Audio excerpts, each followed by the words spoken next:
Ahí empecé a grabar, Alexandra. Buenos días, primero que nada. Nosotras en nuestra infografía decidimos poner en la parte superior las definiciones de lipotimia y síncope, ya que en este caso el síncope es la pérdida pasajera del conocimiento, que va acompañada de una paralización momentánea de los movimientos del corazón y la respiración. Y la lipotimia es la sensación de mareo acompañada de una pérdida de conocimiento, de conciencia pasajera, perdón. Ahora, en el qué hacer en caso de una lipotimia o un síncope, lo pusimos de manera general porque al final igual la lipotimia es un tipo de síncope. Primero que todo, pusimos que comprobar el pulso y la respiración de la persona. Luego, elevar las piernas de la persona a la altura del corazón. Luego, fijarnos si tiene lesiones visibles. Colocar a la persona en posición de seguridad. Sentar a la víctima lentamente cuando ésta recupere la conciencia. Y mientras nosotros comprobamos todos los pasos anteriores, pedir a otra persona que llame a una ambulancia. Bueno, y en la parte final quisimos colocar con una letra que destacar y que llamara un poquito más la atención, la parte de que si la persona no recupera la conciencia en un tiempo prolongado, que puede ser 20 segundos, es porque esto ya no es ni un síncope ni una lipotimia, sino que podría ser una parada cardiorrespiratoria. Por esto, ¿cómo es que nosotros vamos a descartar o vamos a darnos cuenta que es una parada cardiorrespiratoria? Es a través de las siglas VOS, que es ver, oír y sentir. ¿Qué vamos a ver? Lo que vamos a ver es que el pecho de la víctima se va a elevar y a descender, que esto es por los pulmones. Y vamos a ver y sentir la respiración de la víctima, que esto lo vamos a hacer colocando nuestro oído en la nariz de ella y vamos a sentir su respiración o a oírla.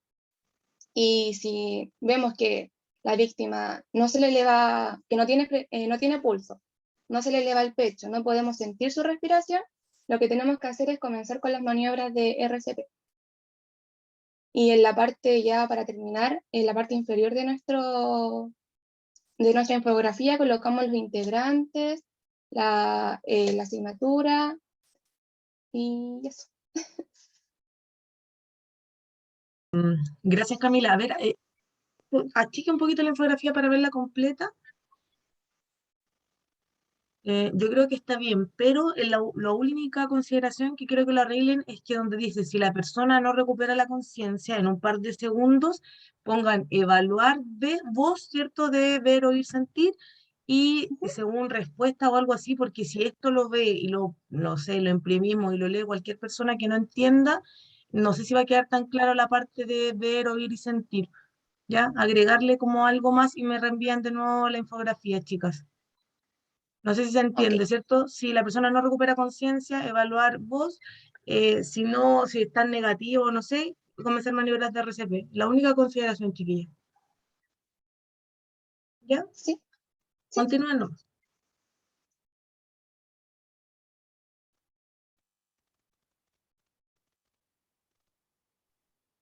Ya, buenos días nuevamente compañeras y profesoras. El día de hoy, junto con mi grupo, conformado por Alexandra Castillo, Camila Osorio y quien les habla, Camila Rivera, les hablaremos sobre la lipotimia y sobre el síncope. Bueno, nuestros objetivos de aprendizaje son aprender a diferenciar entre una lipotimia y un síncope, qué hacer en estos casos, qué no hacer en estos casos y saber qué provocan estas afecciones. ¿Qué es la lipotimia? La lipotimia se considera como una pérdida transitoria de la conciencia que comienza de manera rápida, de escasa duración y recuperación espontánea completa. Se produce por la disminución en la perfusión sanguínea que llega al cerebro, por lo que éste deja de funcionar adecuadamente. Las lipotimias en pocas ocasiones se producen sin previo aviso, ya que previamente aparecen varios síntomas, como sudoración, debilidad, alteraciones visuales, náuseas, aturdimiento, sensación de calor, entre otras. Algunas causas de una lipotimia son problemas cardíacos, anemia, hipoglicemia y síndrome de taquicardia postural ortostática. ¿Qué hacer en caso de una lipotimia? Primero hay que comprobar que es solo un desmayo y que la persona sigue respirando.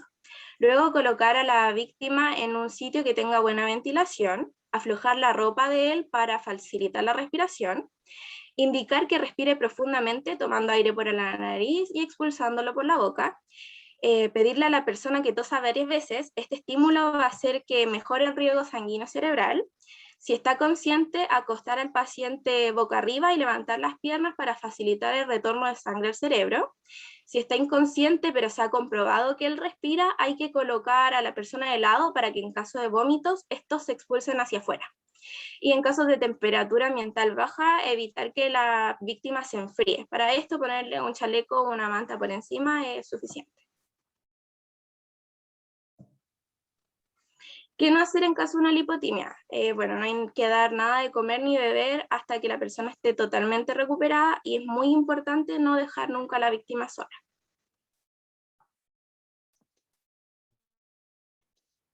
Bueno, el síncope, al igual que la lipotimia, es una pérdida abrupta del conocimiento, pero esta va acompañada de una disminución de la frecuencia cardíaca y respiratoria.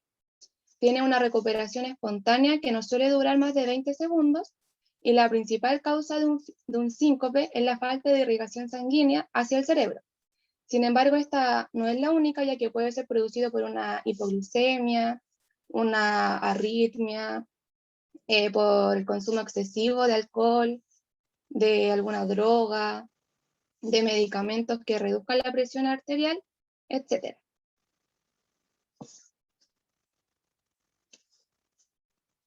Ya, existen 3 tipos principales de síncope. El primero es el vasovagal, el cual es la lipotimia. Este es el más frecuente, como dijo anteriormente mi compañera. Se produce por una activación del sistema parasimpático y una inhibición del sistema simpático, lo que va a producir una vasodilatación y una bradicardia, lo que desencadena una disminución del gasto cardíaco y una disminución de la presión arterial. Y esto lo que produce es una hipoperfusión cerebral global, que es que la sangre no alcanza a llegar al cerebro. Y esto se conoce como un síncope, que es como el desmayo, el desvanecimiento de la persona. Algunos de los desencadenantes del síncope vasovagal es estar por un tiempo prolongado de pie, el calor excesivo, olores desagradables, etc. Y el síncope ortostático se relaciona con un descenso de la presión arterial, como aparece en la diapositiva, luego de ponerse súbitamente de pie, ya que este cambio postural produce un descenso de sangre hacia las extremidades inferiores y hace que la sangre no retorne de la manera correcta al cerebro y al corazón. Y este se puede desencadenar por una hipoglicemia, por una deshidratación y el consumo excesivo de alcohol, de drogas, medicamentos que bajen la presión arterial, etc., entre otros. Y por último está el síncope cardíaco, que es el menos frecuente, pero con mayor mortalidad y riesgo de muerte súbita. Su principal causa son las arritmias, que son tanto como la taquipnea como la bradicardia, tanto como la bradicardia y la taquicardia, disculpe. Y en este caso las personas no alcanzan a advertir sus síntomas, por lo que se desvanecen de una manera inmediata, o sea, pierden el conocimiento de una manera inmediata.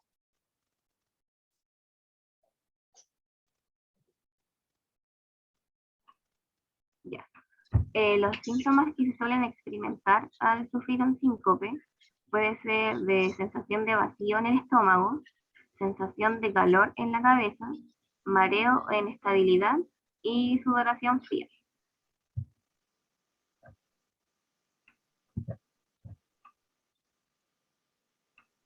Ahora, ¿qué hacer en caso de un síncope?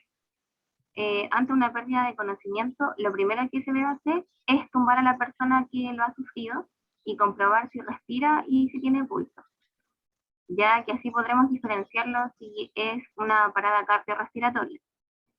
Luego, después de haberle tomado al paciente el pulso y que respira, debemos dejarlo tumbado boca abajo con la cabeza ligeramente como hacia un lado. Y si tiene algo en la boca, hay que retirárselo, ya que esto le puede hacer daño. Y sus piernas tienen que estar levantadas en forma de V más o menos, como a 45 grados, ya que esto igual le va a ayudar a que recupere el conocimiento. Una vez que la persona está recuperada y puede levantarse, lo primero que va a notar es que se va a restablecer su pulso y además que se va a encontrar un poco desorientado y con cierta debilidad muscular. Y al momento de reincorporar a la persona tiene que ser poco a poco, no puede ser de manera de golpe. Cuando uno nota que está sufriendo un síncope, lo primero que debe hacer es tratar de sentarse o de tumbarse y no intentar aguantar. Ahora, ¿qué no hacer en caso de síncope? No tratar de reponer a la persona demasiado rápido, como lo dije anteriormente, sino que dejarlo tranquilamente en posición de cúbito. No hay que golpearle, que son como estas pequeñas cachetadas que siempre las personas dan cuando alguien se desmaya. No, no hay que hacer eso, hay que tratar de evitarlo. Hay que ponerlo en el suelo tranquilamente y dejarle después un espacio bien ventilado, que no se pongan muchas personas alrededor. Y que al momento de asistirlo sean solamente una o dos y que sean personas que de verdad tengan un poco de conocimiento, asegurándose que no le moleste ningún objeto a la persona cuando está tumbada. Bueno, esta fue la bibliografía que ocupamos para nuestro trabajo. Y muchas gracias por tu atención.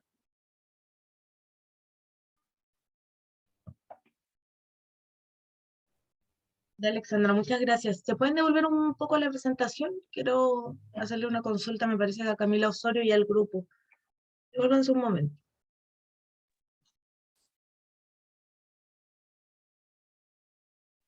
Profe, ¿dónde? No la escuché. Es que me salió que ¿Cómo? tengo conexión inestable. No la escuché, ¿dónde? Es que me salió que tenía conexión inestable. Sí, no, devuélvase. Yo le aviso hasta cuándo. Ya.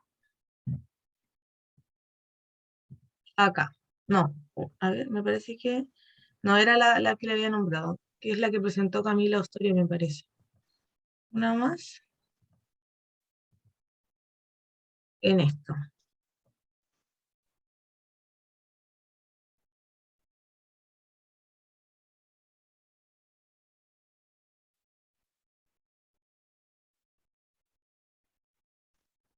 Ya, chicas, entonces una consulta en realidad para las tres, pensando en que nosotros no sabemos los signos vitales de una paciente estable, ¿cierto? Y que puede ser distinto en el caso de una paciente y otra.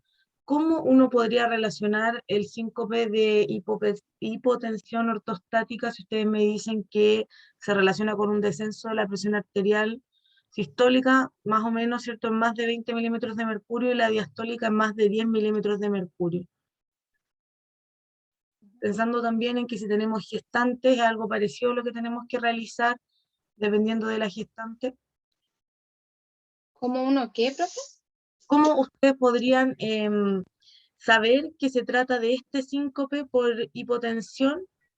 ¿O cómo lo podrían evaluar? ¿O qué tendrían que hacer en una usuaria? Pensando a lo mejor no en una persona que tengan en la calle, sino que en una persona a lo mejor hospitalizada, en el puerperio, en el aro. Eh, Tomando la presión arterial ¿Ya? y ver cómo ir descartando si esta persona sufre de diabetes gestacional quizá o si ya le ha sucedido anteriormente. ¿Ya? ¿Y qué más? Eh, No solamente usted, Camila, Camila Rivera y Alexander también. Porque la persona también se puede empezar a marear o que le den náuseas también. Ya, perfecto. Chicas, ¿se acuerdan cuál era cómo se calculaba la presión arterial media? con el pulso. Eso, profe, con el pulso. Ya, pero ¿cómo? ¿Qué tendrían que hacer específicamente para calcularla? Medir el pulso por 1 minuto y sumarle 30, 20. Ya, no importa. Dejémoslo de tarea, lo voy a preguntar yo creo a lo mejor en la próxima prueba, pero para todas, ¿ya? Porque tienen que tenerlo claro de cómo hacer estos cálculos específicos y qué pasa, ¿cierto? Si hay hipotensión ortostática o en algunos casos de hipertensión en las preeclampsia también funciona igual. Bien, chicas, no hay problema. Gracias y presenta el siguiente grupo que me parece que es el grupo de tema 1, Antonella y Camila Silva. Chicas, acuérdense de mandarme así la infografía modificada. Sí, profe, ¿me puedo salir? Es que tengo que viajar a San Felipe. Sí, no se preocupe, sí, recibí el correo, no se preocupe. Gracias, profe.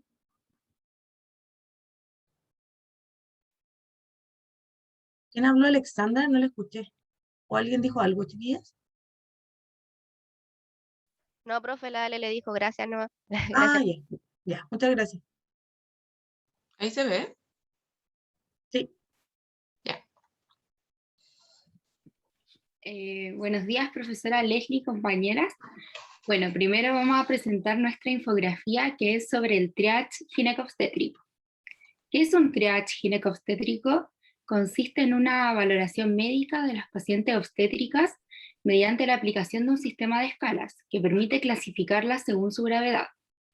El principal propósito que tiene este triage es priorizar la atención acorde al riesgo de salud, y otros propósitos que también tiene es mejorar y agilizar la respuesta de atención, reducir tiempos de espera y saturación del servicio, y también determinar el área para tratar a la paciente.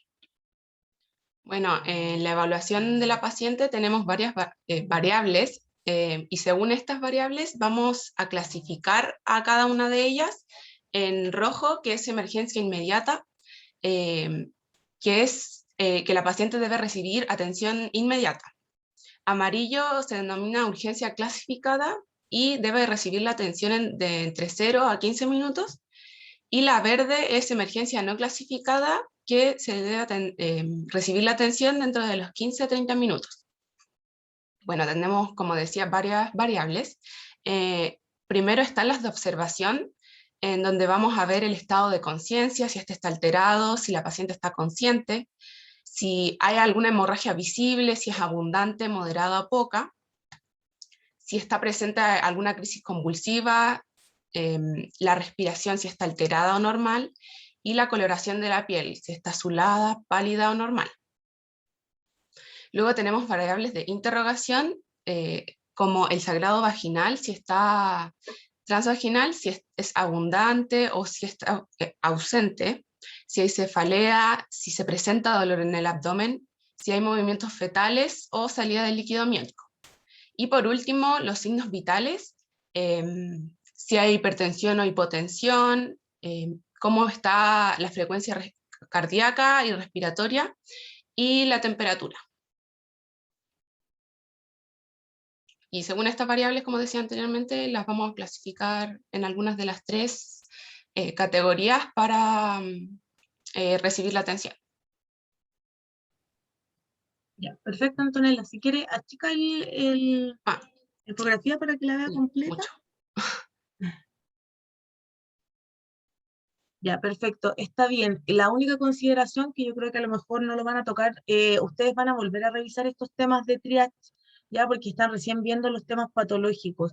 Lo importante es que dependiendo del lugar donde ustedes estén trabajando, es que puedan haber algunas diferencias en este triage, en el tiempo, en las clasificaciones, así que esto es como un triage general de lo que podríamos encontrar en cualquiera de esos lugares, ¿ya? Porque, por ejemplo, a lo mejor si vamos al Hospital de los Andes, va a tener una clasificación un poco distinta a la del Hospital San Camilo, no lo sabemos, o pueden ser parecidas en realidad, ¿ya? Pero tienden a diferenciarse y, por ejemplo, el de los hospitales públicos tiende a ser, obviamente por la gran cantidad de pacientes y usuarios y usuarias que tienen, mucho más largos los tiempos de espera que en una clínica que obviamente ustedes saben que ISAPRE tiene solo el 20% de la población, ¿ya? Solo para que tengan esa consideración. Gracias Antonella y Camila, sí, para que sigan con su PPT.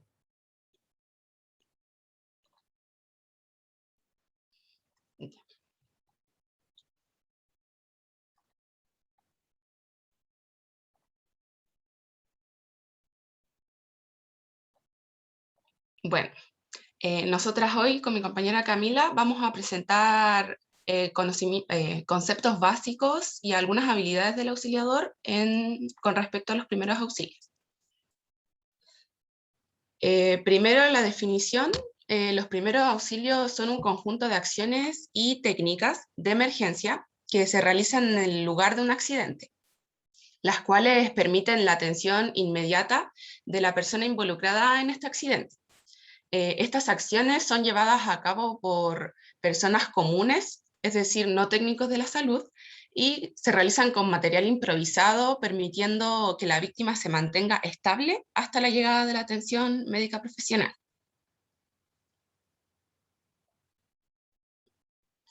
Bueno, ¿por qué es tan importante tener conocimientos básicos de primeros auxilios?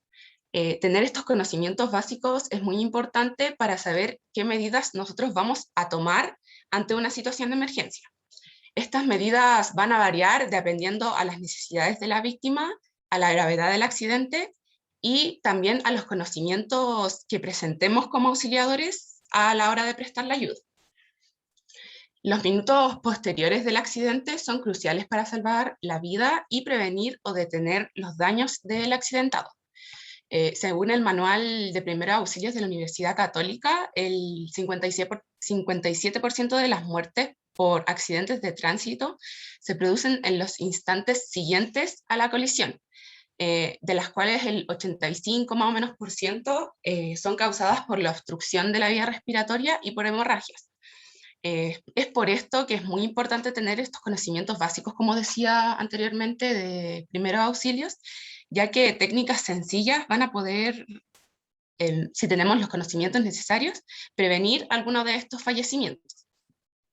Además, también es importante tener claras nuestras propias limitaciones, ya que si aplicamos una técnica mal, puede ser incluso más peligrosa y provocar más daños que beneficios, por lo que debemos tener ciertas habilidades para poder afrontar y contribuir a la hora de tomar decisiones y las acciones que vamos a realizar con respecto a la víctima.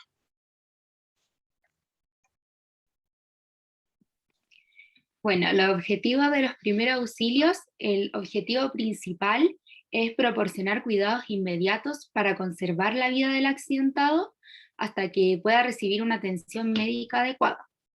Otro objetivo es prevenir el empeoramiento del accidentado y así evitar complicaciones posteriores como posibles infecciones o lesiones secundarias.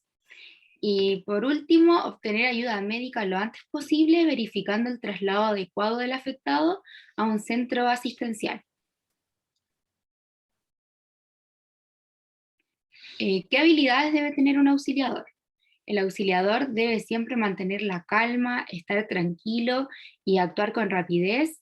Debe evaluar si el lugar es seguro antes de entregar la ayuda. Solo debe realizar acciones que conoce y que maneja con seguridad. En caso de encontrarse con múltiples víctimas, la atención debe ser jerarquizada, es decir, que se atenderá primero al accidentado que más lo necesite. Se le debe dar prioridad a aquellos accidentados con algún paro cardiorrespiratorio, con hemorragia masiva y las personas que estén inconscientes. No se debe mover al accidentado hasta identificar la gravedad de sus lesiones. Hay que mantener la temperatura corporal del accidentado y abrigarlo en casos que sea necesario. Nunca dar líquidos ni nada por la boca a una persona que se encuentre inconsciente. Hay que tranquilizar al accidentado y nunca dejarlo solo. Hay que decirle, por ejemplo, señor o señora, mi nombre es Camila y hoy lo voy a ayudar. Por favor, quédese tranquilo, en este momento estoy llamando a una ambulancia. Hay que evitar que la persona observe sus lesiones, principalmente si son escenas con abundante sangrado o con la pérdida de alguna extremidad. En caso de pérdida de extremidades, se debe recoger y llevar en una bolsa al servicio de urgencia junto con el afectado, ya que según su estado podría reimplantarse. Y hay que solicitar ayuda a todos los presentes a fin de facilitar el tránsito, comunicarse lo antes posible con un centro asistencial o carabineros, y también alejar a observadores para que el accidentado pueda respirar mejor y los auxiliadores puedan trabajar sin problemas. Además de las habilidades mencionadas anteriormente, el auxiliador debe tener conocimiento de las técnicas de RCP básico, tratamiento de quemaduras, hemorragias, entre otras.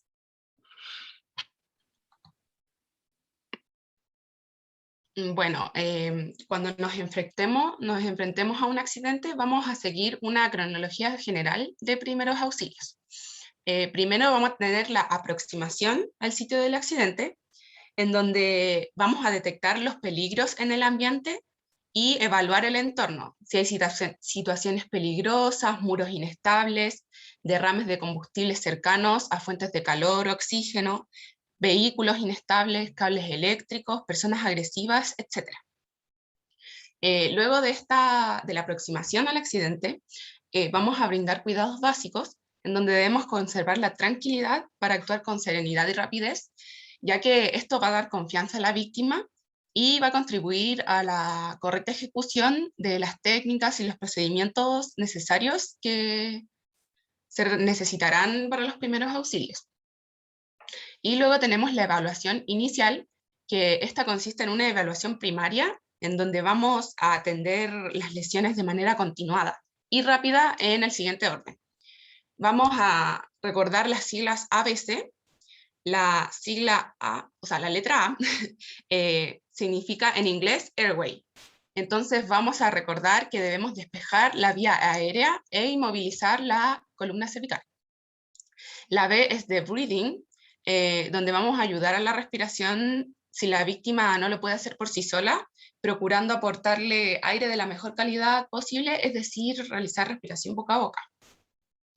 Y la C es de circulation, donde vamos a evaluar la actividad cardíaca, verificando la presencia de pulso carotidio.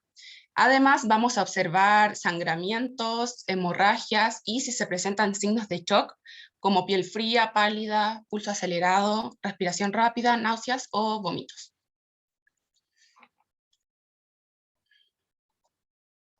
Bueno, luego de evaluar de la evaluación inicial, vamos a tener en cuenta primero la posición en la que se encuentra el paciente, el accidentado. Vamos a mantener el accidentado en posición horizontal con la cabeza a nivel del cuerpo hasta no saber la gravedad de las lesiones, con excepción de si se presentan náuseas o vómitos, vamos a colocar al paciente lateralizado.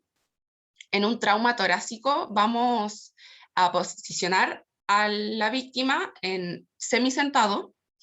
Si hay alguna obstrucción de la vía aérea, la cabeza debe estar flectada hacia atrás o hiperextendida, y en caso de shock se debe colocar a la víctima con los pies más altos que el cuerpo, en aproximadamente unos 45 grados. Otra consideración es que si el paciente se encuentra inconsciente pero mantiene su respiración, y por ejemplo debemos atender a más pacientes, a este paciente lo podemos dejar, como dije, en el caso de vómitos, en posición lateral de seguridad, como lo muestra la foto, ya que este puede sufrir algún riesgo de respirar fluidos, respirar fluidos como el vómito o obstáculos como su propia lengua. Bueno, después de esto vamos a evaluar y tener en cuenta la temperatura corporal, en donde no se deba calibrar al paciente, lo vamos a aislar del suelo. ¿Y cómo lo vamos a hacer? Vamos a cubrir por debajo a la víctima y abrigarlo si la temperatura está muy baja, o desabrigarlo si hace calor, pero siempre mantenerlo cubierto. Y por último,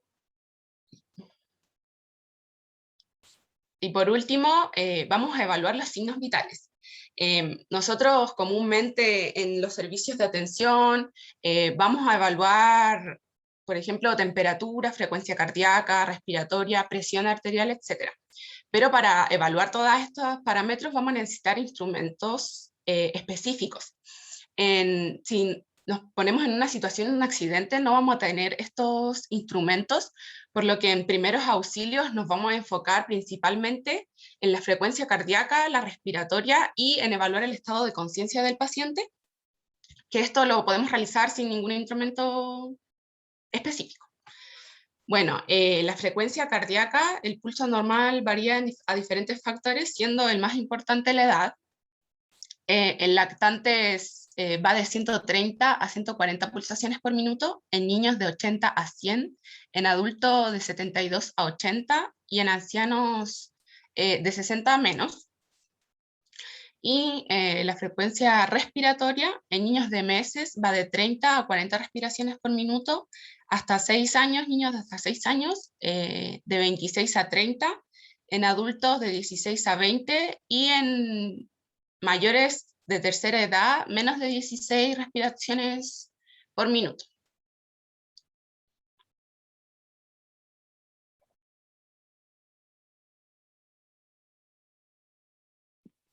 Botiquín de primeros auxilios. El botiquín es un recurso básico para las personas que atienden a una víctima de un accidente, y lo ideal es que haya un botiquín en cada hogar, en cada centro de trabajo y en todos los lugares en donde haya gran concentración de personas. ¿Qué debe contener un botiquín? Debe contener antisépticos, que son sustancias que se utilizan para prevenir la infección, evitando que los gérmenes penetren en la herida, como por ejemplo suero fisiológico para lavar heridas, quemaduras, alcohol etílico, clorexidina o yodopovidona. También debe tener material de cura que se usa para controlar hemorragias, limpiar heridas y cubrir heridas o quemaduras, como por ejemplo gasas, apósitos, vendas y tiritas. Algunos elementos adicionales, como por ejemplo guantes desechables, pinzas, tijeras, termómetros, cinta de goma para hemorragias, entre otros. Y también a veces puede incluir fármacos. Algunas consideraciones para el botiquín es procurar que los envases estén bien cerrados y guardados en un sitio fresco, seco y oscuro, desechar los medicamentos caducados y los que hayan cambiado de aspecto. Este botiquín no debe tener cerradura y se debe colocar fuera del alcance de los niños, debe estar ordenado y etiquetado, y como recomendación se puede incluir una lista de los teléfonos de emergencia de la zona.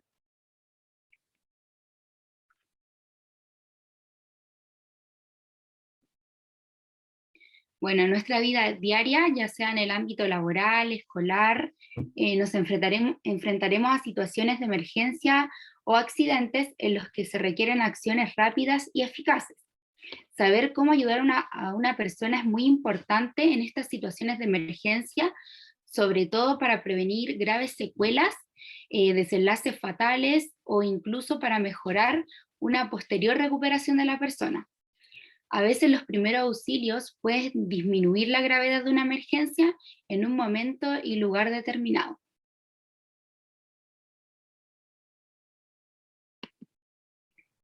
Aquí está nuestra bibliografía y muchas gracias por su atención.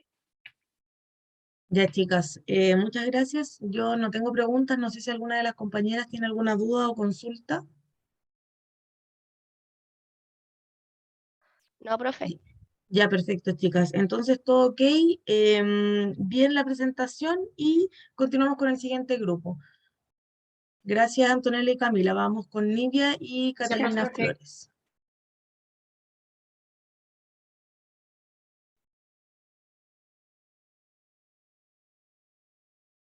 ¿Se ve infografía? Sí, se ve. El grupo decidió hacer la infografía sobre el método PAS, las consideraciones generales de primer auxilio. ¿En qué se basa el método PAS? Primero, en proteger. Lo más importante es evaluar si el sitio es seguro tanto como para el auxiliador como para el accidentado. Si se puede empeorar el accidente y pasamos a ser víctima en vez de... Solo se mueve a la víctima si ésta corre peligro. En el caso de un accidente de tránsito y está en la vía pública, por ejemplo, ahí tendríamos que moverlo y ponerlo en un lugar seguro. Si no, no se debe mover. Y señalizar el lugar del accidente es súper importante, sobre todo en los accidentes de tránsito, porque podemos empeorar el accidente. Hay que poner conos, ponernos el chaleco amarillo, etc. El segundo punto, sería A, es avisar. Tenemos que contactar con números de emergencia y dar información precisa del lugar del accidente, de la cantidad de personas que están involucradas, de los vehículos involucrados, etc. Tenemos los números de emergencias en Chile y esta mnemotecnia que tienen con el ABC. Tercer punto es socorrer, que valora el accidentado. Y si hay más de un accidentado, evaluarlos también. Aplicar conocimientos.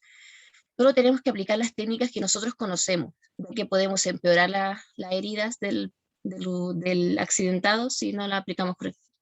Y tenemos que tranquilizar a la víctima, evitar que mire sus lesiones. Súper importante que las únicas personas que deben socorrer tienen que ser personas que estén capacitadas y que tengan conocimiento, ya que, como dije anteriormente, podemos empeorar las lesiones de la persona. Aquí está la bibliografía que utilizamos y están destacados la más importante. Ya, perfecto, chicas. Achíquenlo un poquito para ver.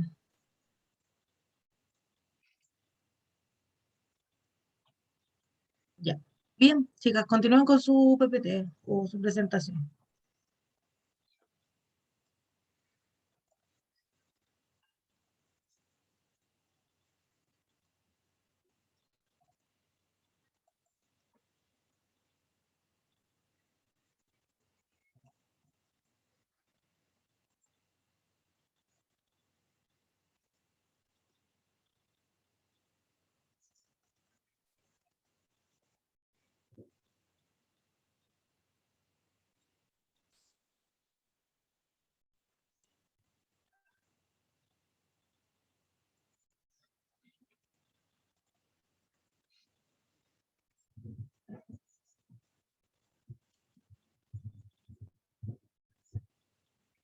Ahora sí, mi internet anda más o menos, ¿no?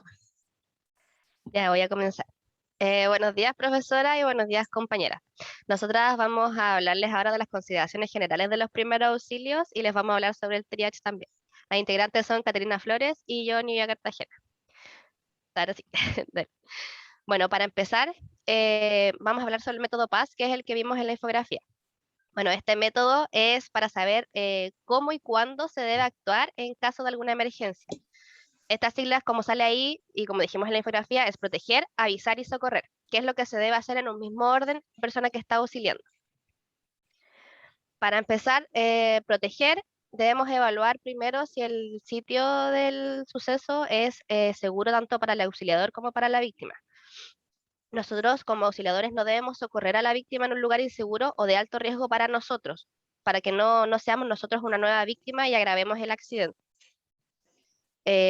Como dije, hay que hacer un sitio seguro en el lugar de la emergencia, por ejemplo, colocando señaléticas, retirando peligros. Si está de noche se puede iluminar con linternas. Si hay fugas de gas debemos cortar el gas, no encender fuego y no fumar. Si hay amenazas de derrumbamiento, avisar y mover al accidentado. Con la electricidad se debe desconectar la corriente antes de tocar o moverlo. Luego el avisar es cuando ya nos contactamos con los números de emergencia. Llamamos al servicio médico de la empresa en caso de que sea un accidente de empresa, urgencia y servicios de ambulancia, centros asistenciales, la policía, los bomberos, etc. Luego debemos informar.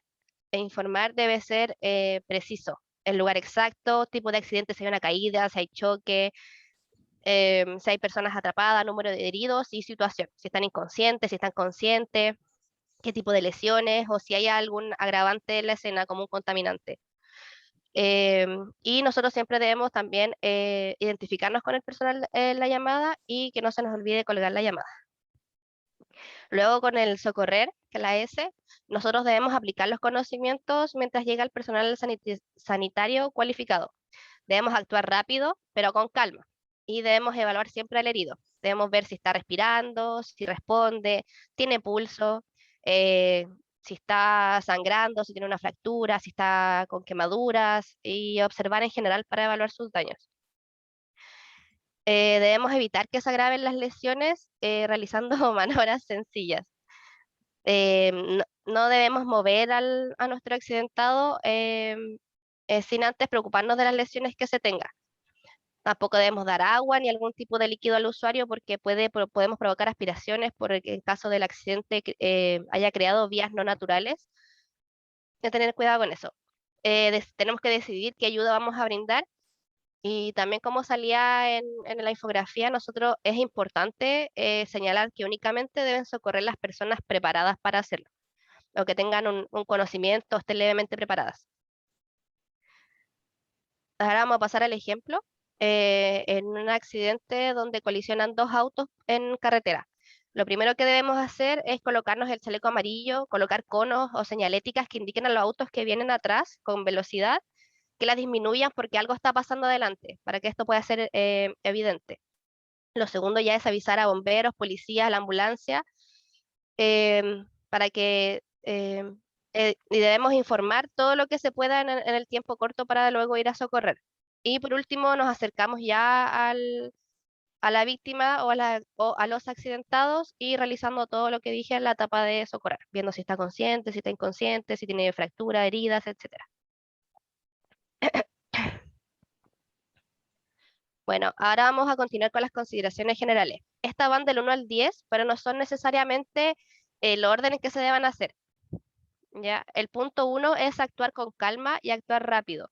Esto es para darle tranquilidad tranquilidad y seguridad al accidentado, como para mantener la tranquilidad también de los testigos, porque la gente, si uno nos ve seguros, tienden a tranquilizarse también, si no todo va a ser un caos. El punto 2 es evaluar si el lugar es seguro. Esto debemos hacer una composición del lugar, si hay heridos ocultos, si hay fuentes de peligro, si está la señalética, si hay peligros extras. Nosotros debemos ver el panorama, el lugar a grandes rasgos. El tercer punto es hacer lo que se maneja y nada más. Esto es para no retrasar el traslado de la víctima por hacer procedimientos innecesarios y no provocamos que sus lesiones se agraven al no saber cómo se hace. Ahora, el punto 4 es, en caso de que nosotros nos encontremos con múltiples víctimas, la atención debe ser jerarquizada. Debemos dar prioridad a personas con paro cardiorrespiratorio, con hemorragias masivas y a personas inconscientes. El punto 5, no debemos mover al accidentado. La postura solamente la modificamos cuando ya uno sabe qué tipo de lesiones tiene y de conocer los riesgos también y el cuidado necesario. Por ejemplo, podemos mover a nuestro accidentado para poder aplicar los primeros auxilios, para evitar que sus heridas se agraven y protegerlo de un nuevo accidente. El punto 6 es mantener la temperatura corporal. Aquí donde tenemos que evitar el calor excesivo y el frío excesivo. Y aquí, por ejemplo, podemos desvestir al accidentado y ponerle una manta y así. El punto 7, no debemos dar líquidos ni nada por la boca a alguien inconsciente, porque puede provocar ahogamiento, aspiración de las vías aéreas y, por supuesto, no darle alcohol en ese momento, aunque la persona lo solicite. El punto 8 es tranquilizar al accidentado y nunca, nunca dejarlo solo. Uno se debe presentar, debe hablarle, nosotros lo vamos a ayudar, quédese tranquilo, llamamos a la ambulancia, ven en camino y frases así para mantener la tranquilidad de nuestro accidentado. Debemos también aquí evitar que la persona mire sus heridas, principalmente si están con mucho sangrado, un abundante sangrado, o si tienen pérdida de alguna extremidad. Bueno, en caso de la pérdida de la extremidad, que es el punto 9, uno debe tratar de echar la extremidad a la bolsa, echarla en una bolsa y llevarla a urgencia junto con el afectado. Y el punto 10 es solicitar ayuda a los presentes para facilitar el tránsito, comunicarse con un centro asistencial o los carabineros y alejar a los observadores. Ahora quisimos hacer una comparación con la H. La H tiene en el primer punto más detallados, más específicos y son para personas un poquito más capacitadas en el tema. Bueno, como dije, lo que podemos diferenciar es que describe hacer el reconocimiento de las lesiones más específicamente. Aquí tenemos el despejar la vía aérea. Aquí nos dice que la H nos dice que ninguna otra acción tiene validez si nuestro accidentado no tiene una vía aérea para respirar. Y también en este momento uno debe hacer la inmovilización cervical. Luego viene ayudar en la respiración. Esto es si en caso de que la víctima no pueda hacerlo sola, debemos tratar de portarle el aire de la mejor calidad posible, siendo esto primeramente el boca a boca. Luego debemos evaluar la actividad cardíaca verificando la presencia del pulso carotidio, observando si tiene mucho sangrado o hemorragias. Y evaluar un daño neurológico. Esto se logra mediante otro método que se llama el AVDN. Esta es una técnica para estimar el nivel de conciencia que tiene la víctima. Por ejemplo, la A, que es en alerta, en vigilia, consciente. Luego viene la V, que el usuario responde a la voz cuando se le habla. Luego la D, que solo responde a estímulos dolorosos. Y por último la N, que ya no hay respuesta a ningún estímulo.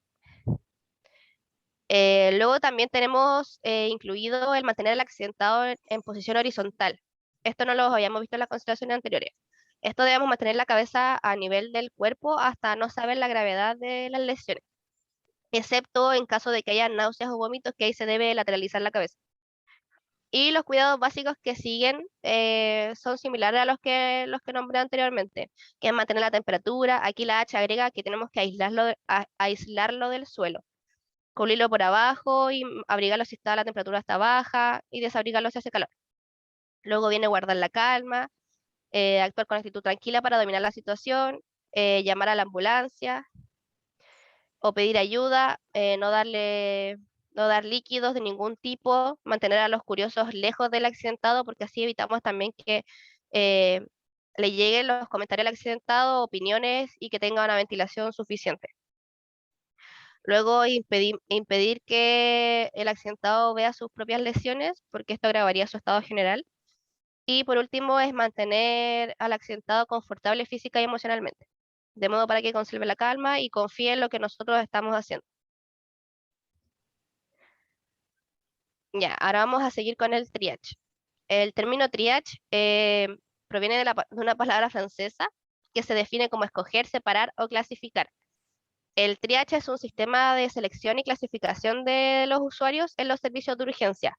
Esto es basado en sus necesidades terapéuticas y los recursos disponibles para atenderlo. Tenemos 3 consideraciones generales en el triage. La primera es que en ninguna circunstancia el triage es usado para la negación la atención de urgencias. Nosotros no podemos negarle la atención a ningún usuario. El triage debe ser realizado a la llegada del usuario. O sea, apenas ingresa, se toman 2 datos y se hace el triage. El personal de salud deberá proporcionar información adecuada a los usuarios y acompañantes sobre los recursos iniciales que nosotros vamos a emplear y los tiempos promedios en los que serán atendidos.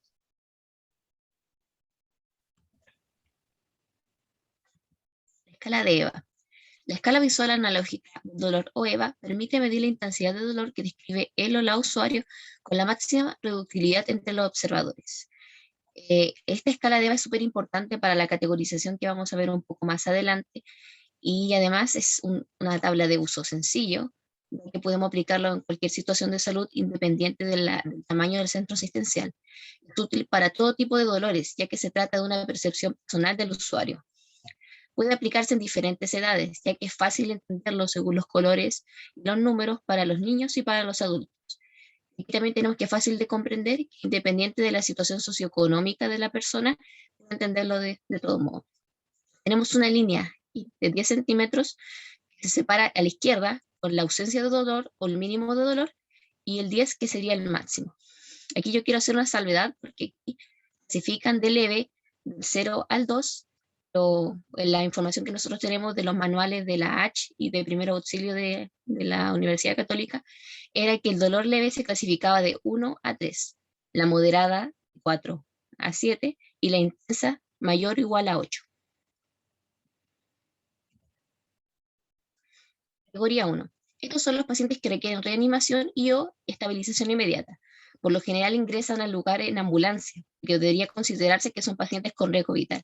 Así que su atención debería ser inmediata. Aquí en ejemplo tenemos a los politraumatizados, los gran quemados, pacientes con ausencia de signos vitales y cuerpos extraños en la vía aérea. La categoría 2 tenemos pacientes de alta complejidad que quieren un diagnóstico y o tratamiento. Podrían necesitar hospitalización, exámenes y o atención por parte de especialistas.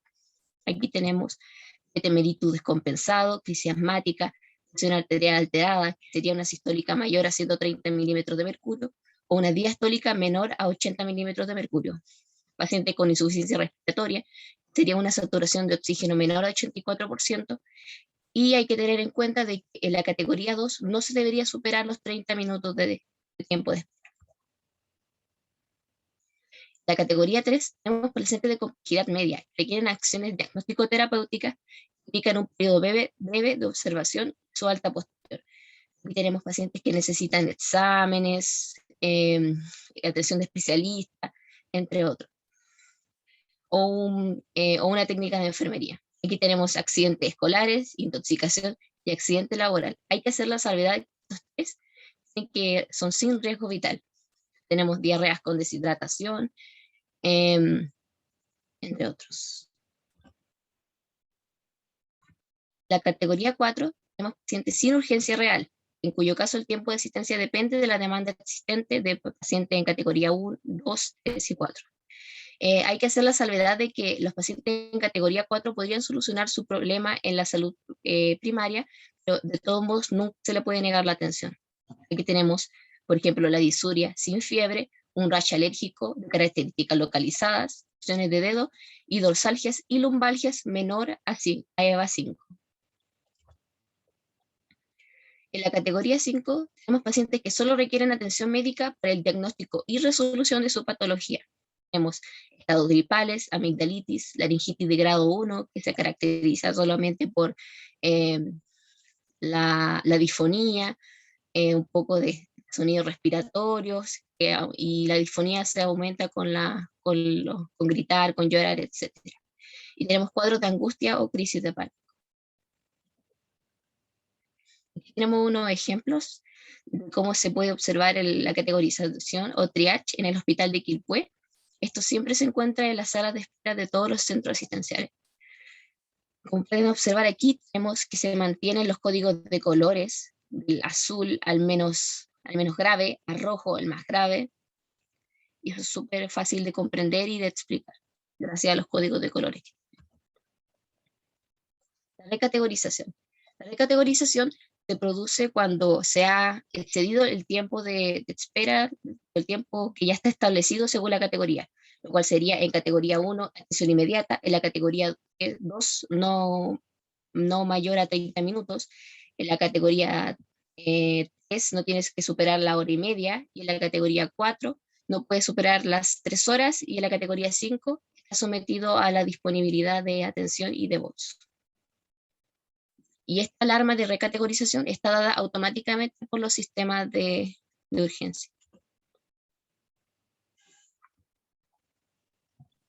Bueno, para ir finalizando, el que aprendimos en esta disertación, en este trabajo, la verdad es que todo lo que hemos hablado lo aprendimos, la atención en urgencia, cómo se categoriza, cómo nosotros debemos actuar y cómo debemos priorizar también a múltiples víctimas.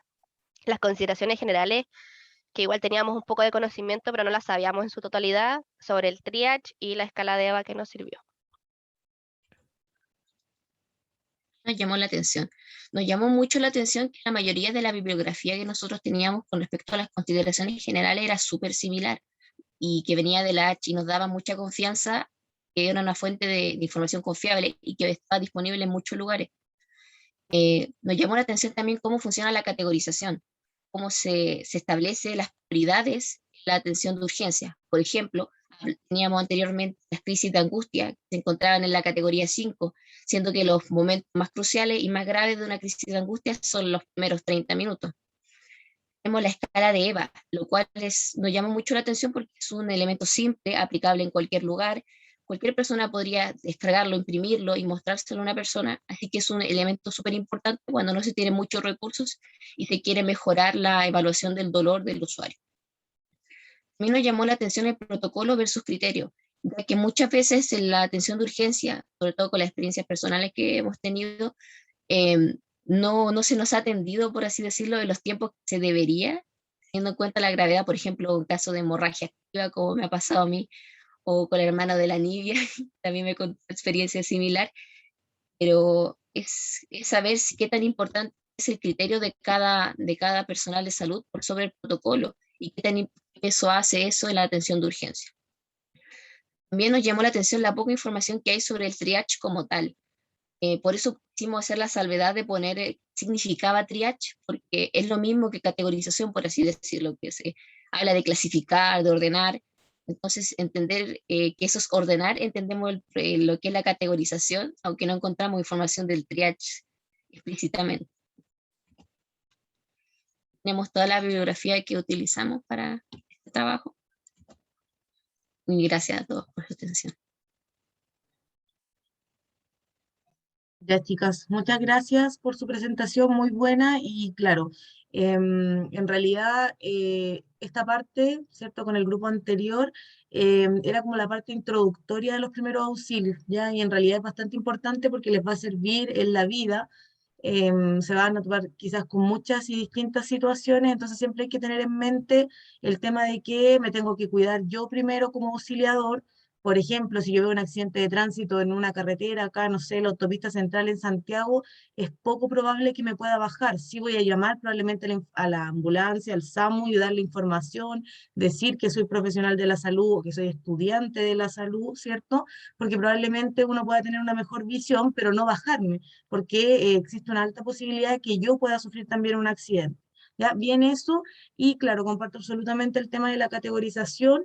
En algunos lugares es un problema porque yo categorizo al usuario cuando llega, pero ustedes saben que si el usuario espera 2 o 3 horas, perfectamente nos pasa a nosotras con la gestante, el usuario se podría complicar y sigue teniendo esa categorización, pero en teoría, como ustedes dicen, por criterio, yo podría hacer que lo traten de atender antes, ¿cierto? Si yo soy la enfermera o soy la matrona que está a cargo de esa categorización, ahí hay que tener no solamente empatía, sino que uno tiene que tener un buen ojo clínico y manejo teórico de lo que está haciendo, porque eso también te va a ayudar y va a evitar que pueda ocurrir una situación más grave y más compleja. ¿Ya? Así que eso, chicas, muy bien, y pasamos con el siguiente grupo. No sé si alguien tiene consultas o dudas, chiquillas, pero bien la presentación y bien clara.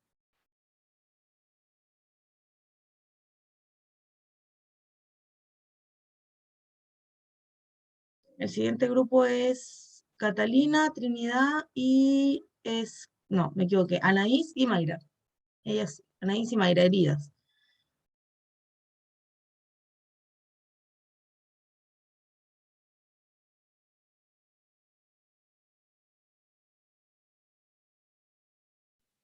¿Se ve bien ahí? Sí se ve, sí.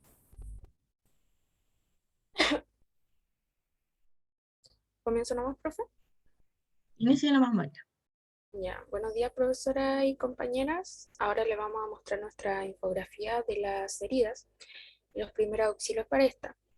Primero en la infografía pusimos una pequeña definición de las heridas, después hablamos de los tipos de heridas, de cómo son, y al final hablamos de recordar el tipo de curación que se debe tener en general, que por ejemplo los pasos fundamentales para una curación son el mantener la calma al momento de revisar la herida, lavarse las manos, contener la hemorragia si es que la hay, limpiar la herida y acudir a un centro asistencial. Más abajo pusimos la referencia que utilizamos para realizar esta infografía.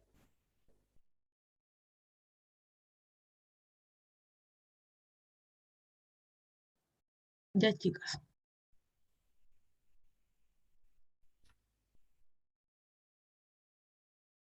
Quiero ver la parte de abajo, recordar, a ver, leerla un poco más detenidamente.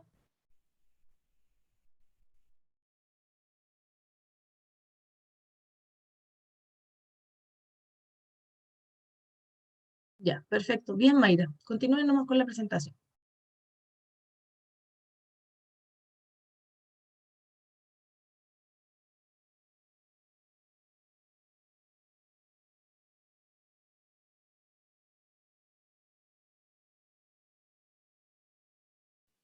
Ya, y si quiero podía cambiarlo porque no me dejaban. Ya, buenos días, profesora y compañeras. Mi nombre es Anés Valladares y en conjunto con mi compañera Mayra Quintero les vamos a presentar sobre los primeros auxilios en personas con lesiones de partes blandas, específicamente las heridas. Para comenzar, vamos a hablar un poquitito sobre las funciones de la piel. la piel se clasifica como un órgano y se compone por 3 capas. Ya, la principal es la epidermis, que es la capa, o sea, la primera es la epidermis, que es la capa más externa y fina de la piel. Esta contiene distintos tipos de células, principalmente entre ellos está la queratina y los melanocitos. Tenemos también la dermis, que es una capa mucho más gruesa, y esta tiene como función proteger frente a las lesiones, almacena agua y electrolitos, y posee terminaciones nerviosas que van a procesar el dolor, la presión, el tacto y la temperatura. Y por último está la hipodermis. Esta es una capa subcutánea que se ubica debajo de la dermis y contiene tejido adiposo. Este va a aislar el cuerpo y lo va a ayudar a conservar el calor. En sí la piel tiene diversas funciones, pero la que vamos a presenciar, o sea, la que vamos a necesitar para este bloque va a ser el control de la hemorragia, que esta la puede hacer mediante la contracción y taponamiento de los vasos sanguíneos. Bueno, pero ¿qué son las heridas? Es la pérdida de la integridad de la piel o mucosa por una lesión traumática, debido a la acción violenta de un agente extraño externo, que puede ser un cuchillo, por ejemplo, o interno, como un hueso fracturado. Además pueden ser abiertas o cerradas, como también pueden ser leves o complicadas.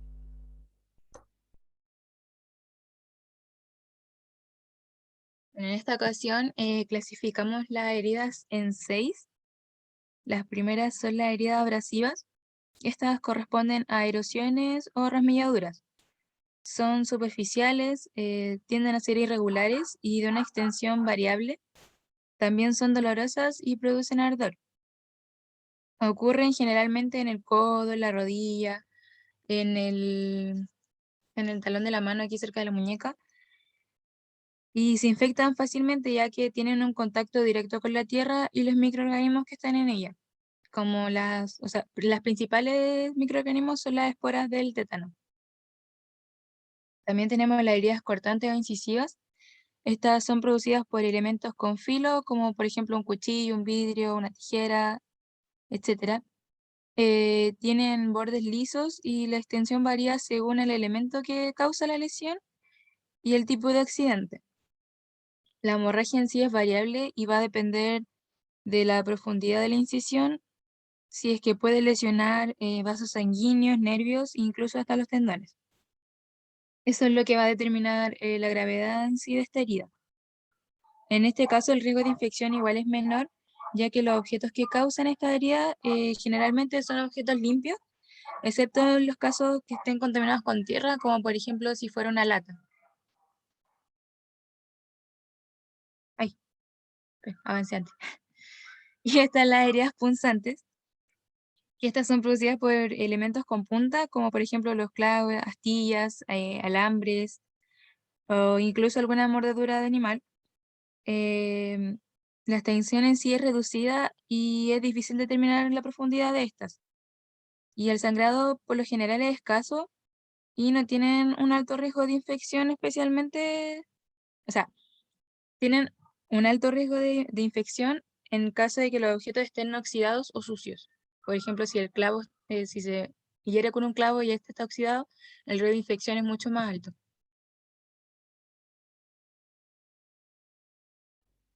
Las heridas contusas, estas generalmente se provocan por caídas, golpes o aplastamientos.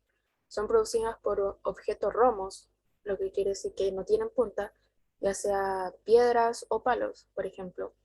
Estos lesionan los tejidos y muchas veces no producen hemorragia, y la extensión puede ser variable.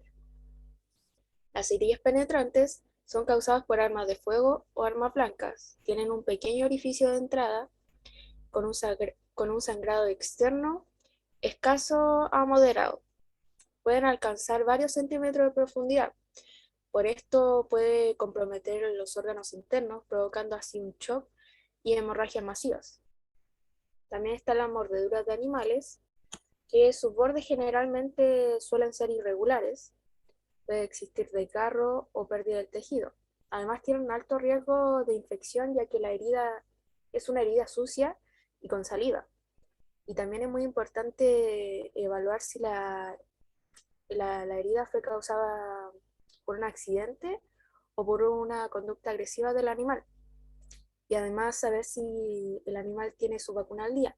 Y de no ser así, hay que asistir a un centro asistencial, ya sea como el SAPU o el SAMU, para la vacuna antirrábica.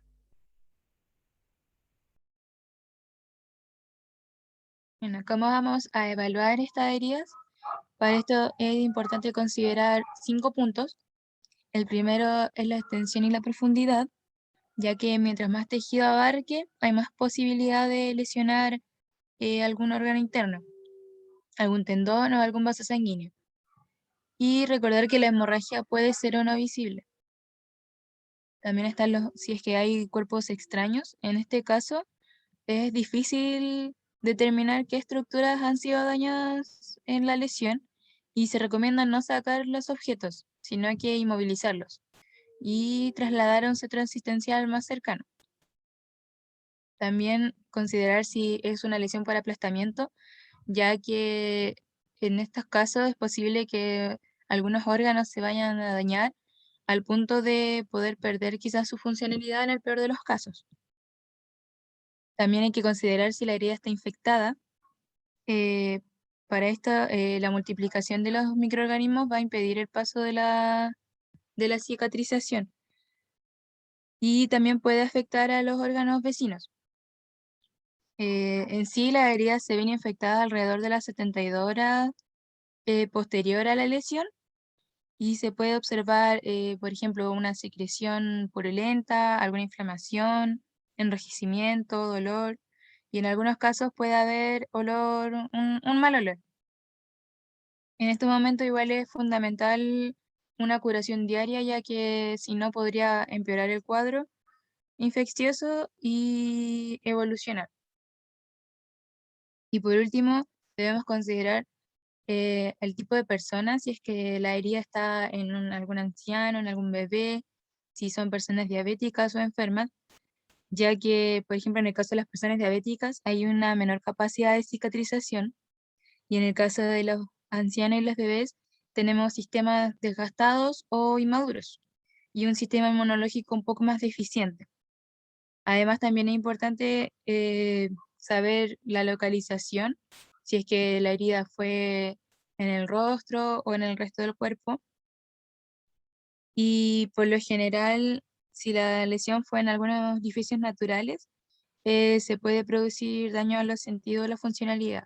Por ejemplo, si la lesión fue cercana al ojo, eh, podría perder la funcionalidad del ojo.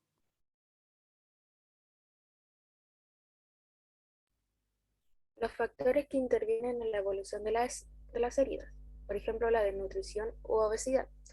Esta situación puede retrasar la cicatrización, así también como los hábitos que tienen del alcohol, del tabaco, también las drogas. Afectan también los tratamientos farmacológicos como la aspirina, la radioterapia, los anticoagulantes y corticoides. Estos interfieren en la coagulación, por eso es muy importante tenerlo presente en las heridas con hemorragia. También están los hábitos higiénicos, que no garantizan una piel saludable, pero sí favorece en la curación. Además, la edad avanzada, por ejemplo, los mayores de 65 años, ya que la epidermis es más delgada, más seca, menos elástica y pigmentada. Esto reduce la función protectora de la piel. Y en caso de los recién nacidos o lactantes menores de 2 años, el sistema protector que es la piel es muy inmaduro.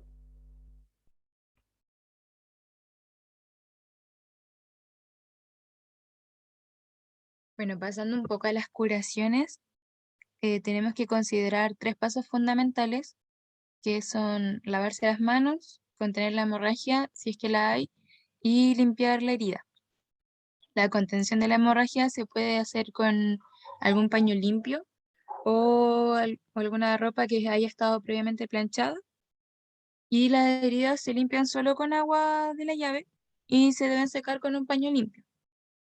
Ahora, en circunstancias ideales, que hay alguna lesión en el hogar y uno tenga como estas herramientas, se debe usar, o sea, se deben seguir estos pasos, que serían el lavado de manos, usar guantes, también contener la hemorragia si es que corresponde, se debe evaluar el tipo de herida, lavar el contorno de la herida con agua de la llave y en caso de heridas sucias se debe utilizar jabón para poder limpiar alrededor. Para poder limpiar el interior se debe usar suero fisiológico o si es que no tienen suero, se puede usar agua hervida. Y se debe limpiar con una gasa estéril, siempre de lo más limpio a lo más sucio, y secar con pequeños toques. También se debe colocar un apósito o una gasa estéril para cubrir la zona, y si es necesario usar un vendaje. Y por último, se debe trasladar a un centro asistencial según la gravedad de la lesión. Por ejemplo, como se dijo anteriormente, en el caso de rasmilladura, no necesariamente tiene que ser, o sea, acudir a un centro asistencial.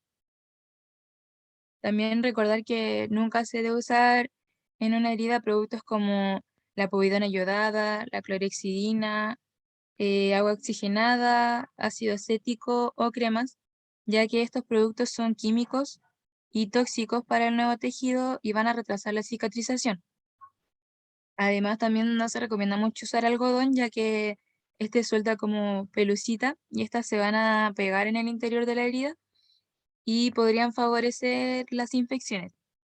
Por lo que se recomienda lo ideal usar alguna gasa o algún paño de tela limpio en lugar de algodón.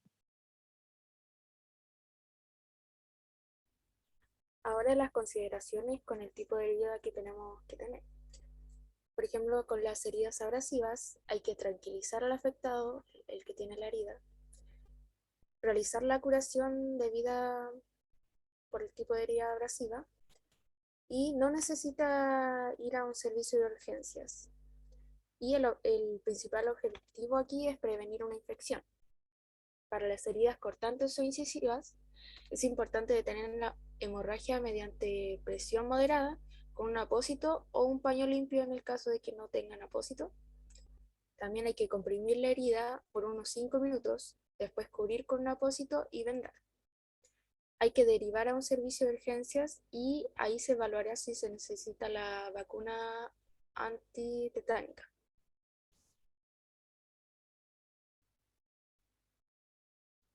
Para las heridas contusas es importante evaluar y después curar, aplicar el frío local, elevar la extremidad afectada y si se ven chichones o moretones, mejor dicho hematomas, no se tienen que reventar y después derivar a un centro asistencial.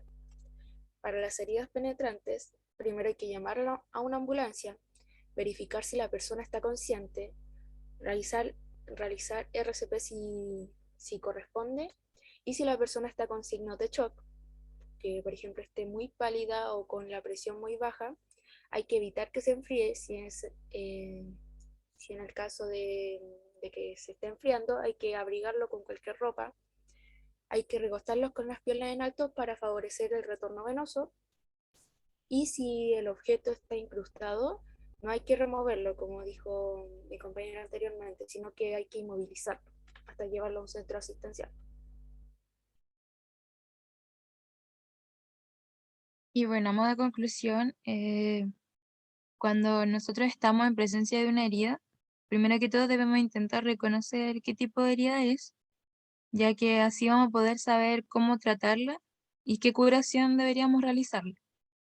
Esto va a ayudar a que la recuperación de la persona afectada sea más favorable. En caso de no contar con las herramientas necesarias para realizar la curación adecuada, se debe acudir inmediatamente al centro de salud más cercano, con el fin de evitar que se agrave la situación, ya que puede llegar hasta la muerte de la persona. Y por último, no debemos separar lo físico de lo emocional, ya que una situación puede ser afrontada de diferentes maneras dependiendo de la persona. Algunas heridas pueden ser por un evento traumático. Por ende, también es importante apoyar psicológicamente al herido, por más mínimo que sea.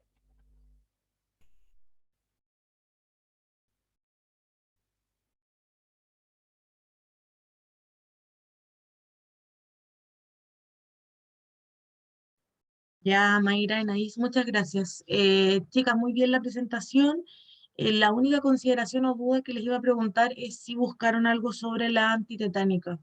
¿En qué caso se pone? ¿Cómo van las dosis? ¿Van por qué vía? ¿Intramuscular o por otra vía? ¿O algo? Pero solo como consulta, si no, lo dejamos de tarea. Al menos yo no investigué sobre esa vacuna, profe. Ya. Yo Ah, tampoco lo investigué, pero por experiencia previa, ya. me acuerdo que se pone en caso de que uno se corte o se entierra algún elemento, como por ejemplo algún clavo oxidado, o ¿Ya? si en caso de que lo muerda algún animal, y si no me equivoco son 3 dosis, pero no me acuerdo la cantidad de la dosis. Perfecto. Ya, chicas, lo dejo de tarea y lo incluyo para la prueba del 18. Antitetánica, ya. Gracias, chicas, muy bien. Pasamos al último grupo, que es Catalina con Trinidad Scarlett. Profe, la Camila va a compartir pantalla. Ya, chicas.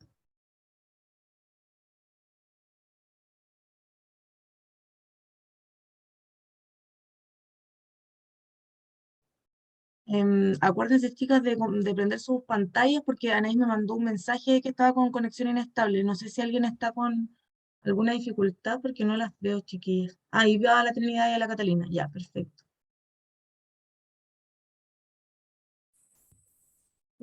Ya, ¿me escucho? ¿Me escuchó? ¿Pueden? Sí, pueden comenzar. Ah, ¿Qué cosa, chicas? Pueden comenzar. buenos días, profesora y compañera. Bueno, acá pueden observar nuestra infografía sobre la hemorragia. Nosotras hicimos la infografía a modo como de resumen de nuestra presentación, ya que incluye la definición de una hemorragia, la clasificación, también la clasificación según dónde se producen y también como para saber qué hacer durante una hemorragia, que al final incluye los nombres de la integrante, el manual de donde sacamos la información y la cátedra. Así que esa es. Ya, chicas, me la voy a leer rapidito. Espérenme un minutito.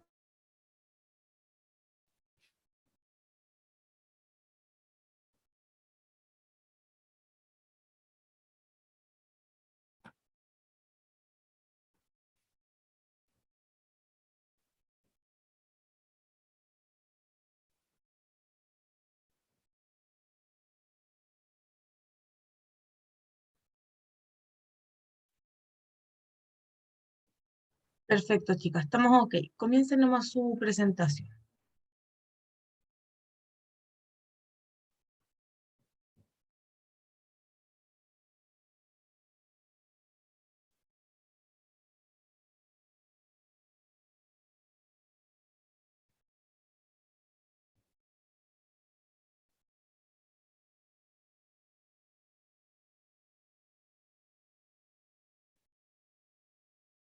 Ya, como dije anteriormente, a nosotras nos tocó el tema en primer auxilio, que son las hemorragias.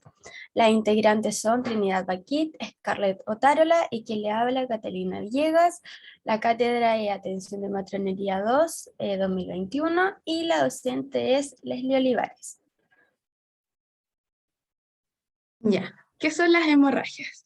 Una hemorragia se define como la salida de sangre de un vaso sanguíneo, ya sea arteria, vena o capilar, y pueden producirse por la severidad de la herida. En algunos casos se pierden importantes cantidades de sangre, provocando pérdida de conciencia, colapso o shock, e incluso la muerte. Es importante efectuar todos los pasos necesarios para detener la pérdida sanguínea, y estos pasos los vamos a explicar más adelante. Ya, ¿cómo se clasifican las hemorragias? Está según su localización.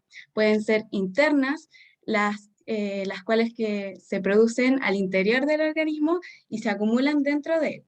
También pueden ser externas, que se producen al exterior y son claramente visibles. Y por último pueden ser las exteriorizadas, que se producen en el interior del organismo y toman contacto con el exterior por orificios naturales del cuerpo.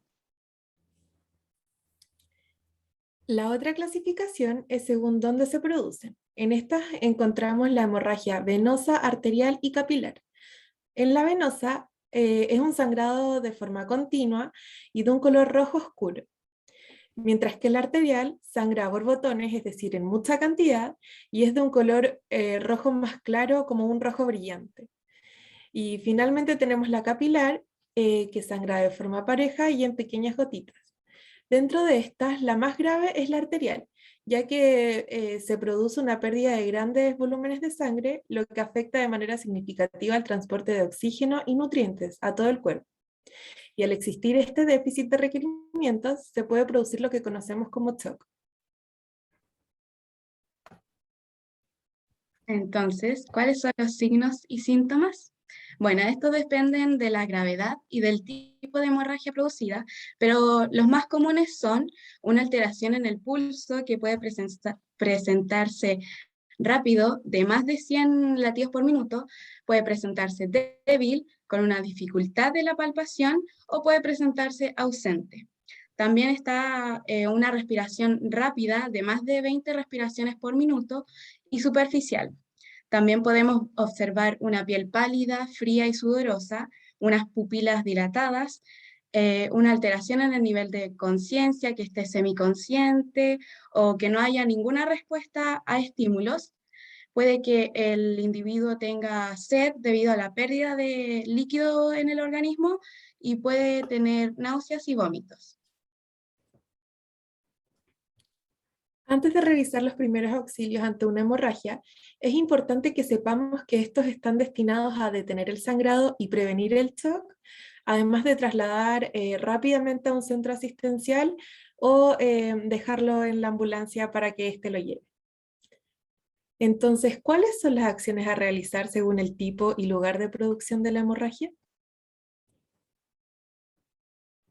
Bueno, ante una hemorragia capilar debemos lavar la zona con agua y realizar una curación simple y luego vendar. Lo más probable es que el sangrado cese a los pocos minutos gracias al mecanismo de coagulación que se va a producir. También tenemos las hemorragias venosas. En esta tenemos que comprimir por 5 minutos y estos deben ser contados con el reloj. También debemos colocar un apósito o un paño limpio sobre la herida. Debemos levantar la extremidad afectada sobre el nivel del corazón. Debemos colocar al individuo afectado en una posición cómoda, preferentemente horizontal, con los pies en alto, que esto va a ayudar a concentrar el flujo de sangre en el corazón y en la cabeza. Y si la hemorragia no se detiene con la presión directa y el apósito está empapado, no se debe retirar. Se debe colocar otro encima y seguir presionando y trasladar a un centro asistencial. Finalmente tenemos las hemorragias arteriales. Para estas, lo primero que debemos hacer es colocar un apósito o paño limpio sobre la herida. Luego, ubicar al afectado en una posición horizontal y evitar que se enfríe. Para esto lo debemos abrigar si es necesario y de esta forma vamos a contribuir a prevenir el shock. También debemos levantar la extremidad afectada y ubicar a través de la palpación la arteria de la zona afectada y posteriormente comprimirla fuertemente. Y si es que notamos que la presión no es la suficiente, también podemos ayudarnos del peso de nuestro cuerpo. Luego trasladar de manera prioritaria a un centro asistencial de urgencia.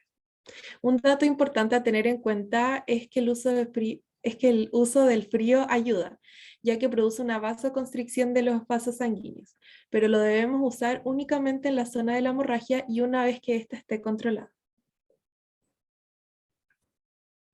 Y ahora lo que no podemos olvidar son las pautas de actuación ante una hemorragia. Bueno, si la herida está situada en las extremidades, se debe levantar el brazo o la pierna por encima de la altura del corazón, lo que va a disminuir la presión de la sangre en el lugar de la hemorragia, en el lugar de la herida, y va a reducir la hemorragia. Por otro lado, si la hemorragia es externa, se debe lavar la herida y taponarla, comprimiéndola con gasas o un vendaje si la herida ha dejado de sangrar. Y si la herida, o sea, la hemorragia es interna, superficial, se puede ayudar a colocar o un hielo, como dijo mi compañera anteriormente, aunque no debe ser directamente sobre la piel. Y es importante acudir a un servicio de urgencias ante cualquier hemorragia que no se detenga o si el individuo se encuentra mal o si hay dudas sobre qué hacer. Bueno, ya vimos qué hacer ante una hemorragia, por lo que ahora veremos qué son las cosas que no debemos hacer cuando estamos frente a una hemorragia, lo que debemos evitar. Primero, tenemos que no se debe intentar detener una hemorragia en el oído. Luego, que el torniquete solo debe usarse en caso de una hemorragia letal y como último recurso. Y por último, tenemos que ante una hemorragia nasal no se debe inclinar la cabeza hacia atrás. Lo recomendado es inclinarla hacia adelante, presionando ambos lados de la nariz para ayudar a detener el sangrado. Bueno, también es importante saber que existe un caso extremo de hemorragia llamada profusa, la cual se produce por la laceración, es decir, un traumatismo de una o varias arterias y puede causar la muerte en 3 a 5 minutos. En este caso de hemorragia se debe colocar la mano directamente sobre la herida y mantener una presión constante hasta la llegada del personal especializado. El uso de torniquete se recomienda solo si el sangrado resulta incontrolable o si la extremidad está amputada. Ya. Cabe destacar que una hemorragia es la pérdida aguda del volumen sanguíneo circulante. Es muy importante identificar bien a qué tipo de hemorragia nos enfrentamos para saber su gravedad y cómo actuar ante ella. Como grupos, consideramos que todas las personas deberían tener una noción básica sobre qué hacer en caso de una hemorragia. Y para finalizar nuestra presentación, les mostraremos un video explicativo sobre los primeros auxilios ante una hemorragia para que quede más claro todo lo que acabamos de presentar.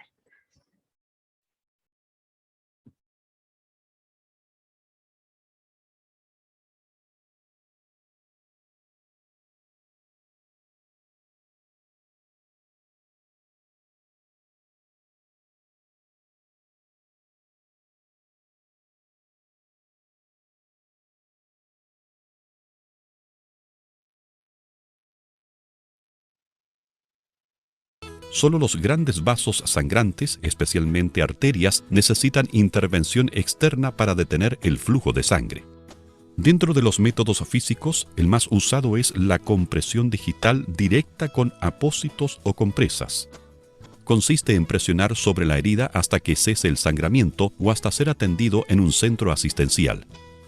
Si no cesa la hemorragia o se empapa de sangre el apósito, no lo retire. Sobre ese apósito coloque otro para no retirar el coágulo que se está formando. Otro método oclusivo puede ser el comprimir los puntos de presión que corresponden a las arterias humeral y femoral. Consiste en ubicar la arteria y manualmente presionarla contra el hueso, bloqueando de esta manera la irrigación sanguínea a la extremidad. Si el sangramiento es capilar, como en el caso de una quemadura tipo B o una erosión o abrasión, hay que cubrir con apósitos y comprimir suavemente con un vendaje. Si el apósito se empapa de sangre, no lo retire, coloque otro encima y vuelva a vendar. Esto es válido para todo sangramiento, ya que si se retira el apósito ensangrentado, retiraremos el o los coágulos en formación, reagudizando la hemorragia. Si la lesión hemorrágica es distal en una extremidad, siempre reduce el sangramiento la elevación del miembro afectado. Siempre traslade al afectado a un centro médico para su atención. Hemorragia.